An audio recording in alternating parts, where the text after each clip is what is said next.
Today, not even a full week into the offseason, and we already got some news and notes revolving around Juan Soto. And if you're sick of that, tough. You're going to hear his name every single day until he signs with a team, and the Mets may be closer to signing him than we thought. What's going on, everybody? Flobo Boyce here. You're locked into Mets Digest, your one-stop shop for Mets content all around the world. Myself, alongside Mike D'Angelo, are working tirelessly to give you the news and notes you so desperately need and want and crave about our Metropolitans. But if you're watching this right now, do us a favor and hit that like, hit that subscribe. Make sure you're a part of the crew. Get yourself involved to know when the new stuff is dropping all the time. Don't be in that not subscribed crew, that 78.6%. Don't let that be you. Yeah, I meant what I said. A couple of days have already been elapsed from the end of the season. Not even a full season, full off season has elapsed, but the Juan Soto sweepstakes are in full swing. There are many teams, upwards of a dozen teams that are reaching out to Juan Soto's camp to make sure that he's available to really work with all 30 teams, as he said after his Game 5 series defeat. And it's kind of interesting because you imagine losing the World Series and the press was almost like, so, who you going to reside with next season? And Juan said, I'm pretty much opening business to all 30 teams. And that, to me, is either, depending on who you ask, unprofessional or a boss move. Anyway, so with that said, with 30 teams on the table, about half of those are realistically going to try, and half of those are even in the rarefied air to even qualify to make an offer.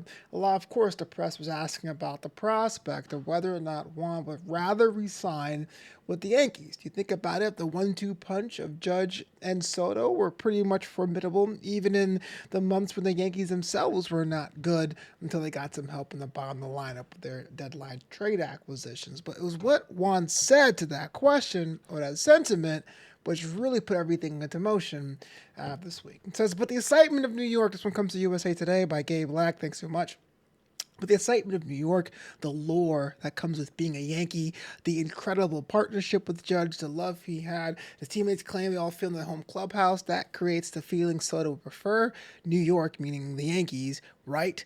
Quote, I don't think so, Soto said unflinchingly. Quote, I'm really happy with the city, with the team, but at the end of the day, we're going to look at every situation, every offer we get, and take it from there. So, loyalty as much as you can pay the man, which seems to be, again, will tick off some people, but I understand it. There's not many times in baseball you find someone who's a pure free agent this young. Again, still only 26 years old. Turned down that massive package in Washington a couple years ago, bounced around between San Diego and the Bronx, and now all that work, all those nights of making sure you're making the right decision, because he did it through health, he did it while he was healthy, and he was able to overproduce. Now it's time to do, as the kids say, and get that bag. 41 homers this year, off a 288 batting average, and a 576 at bats will tell you that the man shows up, he produces every day, and even though there are supercuts of his defensive miscues out there on the internet, he's definitely plate discipline personified at the plate, something the Mets sorely need. So that said, a couple of teams have reached out already. We talked about that earlier in the week. The Diamondbacks, the Mets have as well, the Dodgers, the Yankees, and a couple others. And it makes sense why anyone would at least try when you have someone of this talent. But the thing is, he's asking for bank. And realistically, the money he's asking for pretty much makes out a short list between the Yankees, the Mets, and the Dodgers. And they all have different reasons why they would have him, and they all have different reasons why they wouldn't need him. But that puts us in the conversation because, yes, I have to mention the elephant in the room. The Mets are owned by the richest owner in baseball. But this was interesting. The actual money amount has ballooned over the course of the season. It was $500 million. It was crossing over to 600, and according to Sportsnot by way of The Athletic, on Tuesday, The Athletic published a new story looking at Soto's always increasing value. The outlet noted in the piece that multiple people told them spring they believe Soto's camp is after Shohei Ohtani's record-breaking deal, which is nuts if you think about it, because Shohei can pitch, right? The Los Angeles Dodgers star was given a deal worth $700 million in the winter. However, the contract features a huge amount of deferred payments. And that to me is the rub, right? First of all, equating yourself to Shohei Ohtani, bold. I like it. There's a talent. I don't quite see it, but you know what? Sometimes you have to believe in yourself before we believe in you. One day, RB said they had to meet, so we just took it at face value. You know what I'm saying? Also, Shohei Ohtani is not only a two-way player, he's a brand and an ambassador for the sport of not one, but two continents. I'm not sure Soto is as big a star as Shohei, but you know what?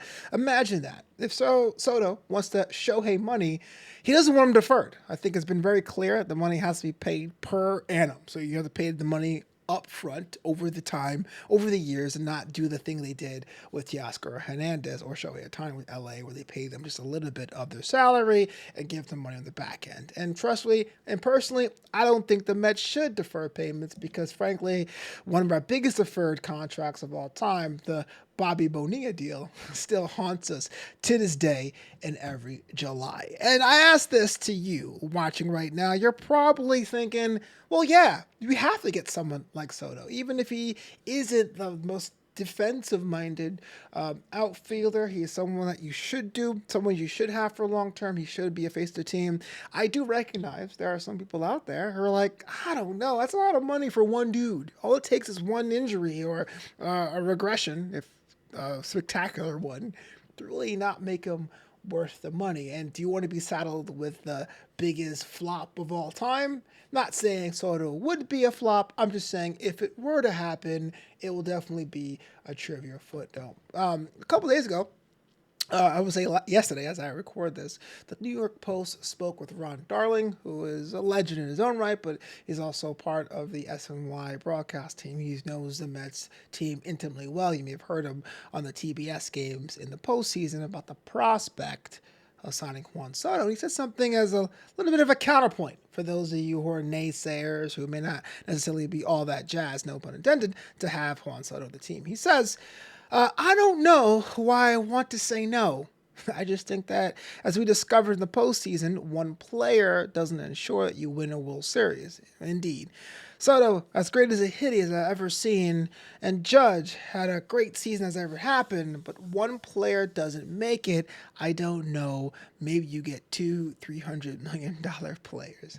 I assume that was in jest. I'm not sure who would have qualified to be given $300 million consolation prizes, but Darling does bring up a good point, right? One person can't stop the team, and for the past couple of seasons, the Mets have been haunted by that 2022 season where we put so much money into our payroll and did not produce. In fact, we still paid some of those salaries this year. This is why our payroll was so high. And if you notice, with some of the detractors the Mets were having during this NLCS run, people were kept mentioning the payroll. Oh man, see how high the payroll is for the Mets? And I think a lot of us fans had to say, well, most of the payroll is actually on the bench in Texas right now. You gotta relax. And so I can understand if Darling's like, look, you have a chance, you have a culture, we have a chemistry now.